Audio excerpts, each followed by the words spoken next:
Hey everybody, it's David Breen with the lastmice.com. Animalcartoons.wordpress.com is the blog.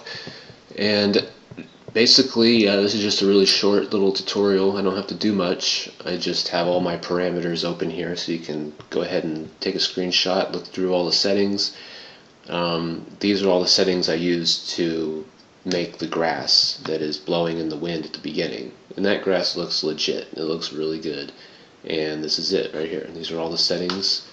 I'll just walk through this real quick. The hair count, 25,000. It's a good number. Hair segments, you don't need too much for this. On something more fine like hair on a character, usually you want to bump that up to like 20. But on this one we have so many hairs that are kind of clumped together, and you saw in the final video that it doesn't really make much of a difference. Hair passes makes the hair blur together a little more. So if your hair looks a little, they're too separated, and the anti-analyzing is really bad, if you bump this up, it'll kind of blur them together and make it look a little more interesting, which could have probably helped in this, I don't know. And then all this is good. Okay. And then the hair styling,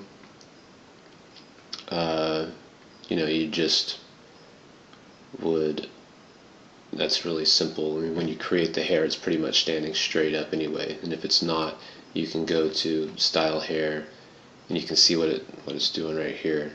If we go to the beginning of the animation,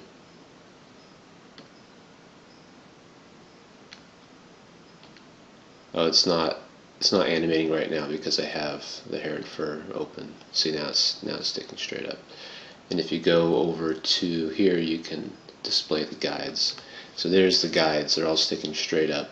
And when you style the hair, you go to, you'd think it'd be stand. Stand works pretty well too, but the best one is just translate. And you just zoom out all the way and select your brush. Right now it's hiding my brush from me, but you'll see a little circle, and if you hold down Shift and Control and click and drag, you'll get the circle bigger and smaller. And when it's really big, you can just zoom all the way out and have a big brush and just click and drag up, and they'll all go up. And so that's all you really need for styling. And then the material parameters, the tip and root color. If you want more interesting grass, you want to plug in these little boxes on the side here. You want to plug in some maps instead of the colors. And so I just kind of set this base color because it does kind of go off of this color as far as a multiplier, and which means that if this is pure white, whatever bitmap you attach to it will be really bright. If it's black, it will darken it. I believe that's how it is anyway. So I kind of have a neutral color here, and you just plug in some bitmaps, and they were just a couple of pictures of leaves, and that's what textured the grass. So everything else is pretty much default. I have tip fade selected, and then is there anything under flyaway? Nothing under flyaway, nothing under clumping, but frizz, we have these settings here for frizz, and then kink, we have that for kink. And I think that's it for those. And then dynamics, you just go to pre-computed when you start, and then you go over here to this ... select a folder or create a new folder called hair simulations or whatever, and then just create a file and save it there. It doesn't matter. And then that way it'll save your simulation.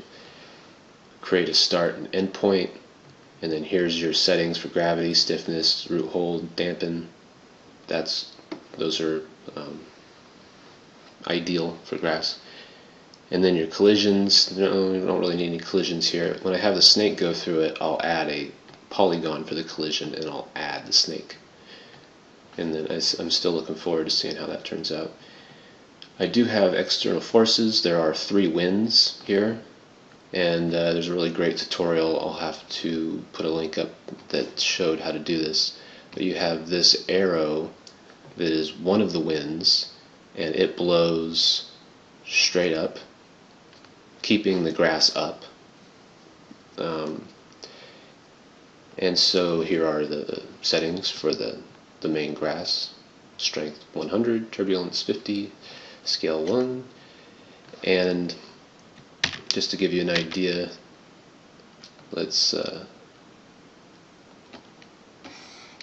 don't know where my grid is. Let's hide selected. There's my grid. There's how big my grid is compared to everything. And that'll just give you an idea of the scope of the scale and what the numbers mean. And then I have two winds here that are set as spherical winds, and these are animated on paths that blow through the grass, and this is their settings.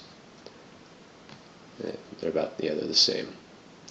And so basically what's happening is the hair and fur, when you go to the dynamics, the stiffness is not very much at all, so they're likely to just fall to the ground. But we don't want that. We want the grass to stick up straight, so that's what this wind is for, to keep it up straight.